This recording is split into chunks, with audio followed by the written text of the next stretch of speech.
கடந்த 3-4 வருடங்களாக தமிழ் தாய் வாழ்த்து இங்க பாடப்படல. ஆளுநரை எதிர்த்தீர்கள், வெளிநடப்பு செய்தீர்கள்.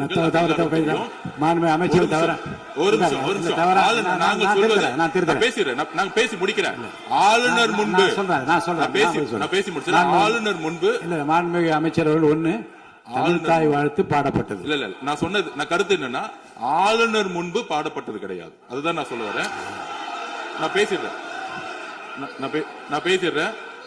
ஆளுநர் புறக்கணித்தார், அதற்கு பின்பு பாடப்பட்டது. ஒரு நிமிஷம் நான் பதிவு பண்ண, ஒரே நிமிஷம் நான் நாங்க திருப்பியும் நாங்க பதிவு பண்ணிக்கிறோம். எந்த விதமான காம்ப்ரமைஸும் கிடையாது. தமிழ் தாய் வாழ்த்தை முதலில் பாடப்பட்டது எங்களுடைய முதலமைச்சருடைய வெற்றி, தமிழக மக்களுடைய வெற்றிங்கிறத நாங்க பதிவு பண்ணி, எந்த காம்ப்ரமைஸும் இங்க நடக்கல. அதை நாங்க பதிவு பண்றோம். நீங்க உறுப்பினர் பிறகு தலைவர்களே, நாங்க மீண்டும் அதான் கேட்கிறோம். தமிழ் தாய் வாழ்த்து ஒரு முறை பாடிட்டீங்க, அதுக்கு வாழ்த்துக்கள். ஏன் தேசிய கீதம் 2 முறை பாடப்பட்டுச்சு?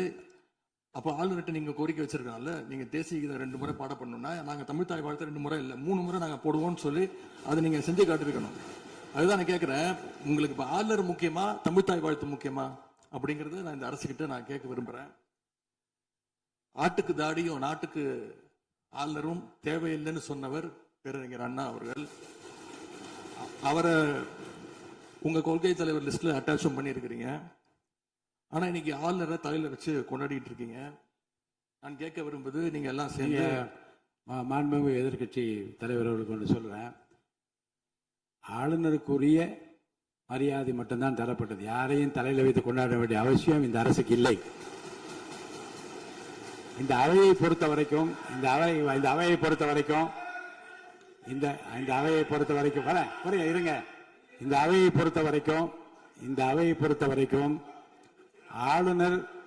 ஆளுநர் இங்கே வருகை தருகிற போது உரிய முறையில் மரியாதையும், இந்த அவையினுடைய விருப்பத்திற்கேற்ப, அவைத் தலைவரின் விருப்பத்திற்கு ஏற்பதான் நிகழ்வு நடைபெறும் என்பதையும் உறுதியாக நின்று தமிழ்தாய் வாழ்த்தை முதலில் பாட வைத்து, தமிழ்தாய் வாழ்த்துக்கு பிறகு தேசிய கீதம் ஒரு முறை அல்ல 2 முறை பாடப்பட்டது.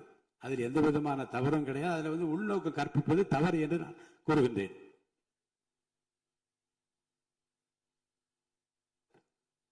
பேரவைத் தலைவர் அவர்களே, கலா யதார்த்தத்துக்கும் ஆளுநர் உரைக்கும் மிகப்பெரிய வித்தியாசம் இருக்கின்றது. மிகப்பெரிய வேறுபாடு எங்களுக்கு தெரிகின்றது. ஆளுநர் உரை என்பது அரசனுடைய கொள்கைகளை, திட்டங்களை, விஷன் அண்ட் மிஷன் ஸ்டேட்மெண்ட் அப்படின்னு சொல்லுவாங்க.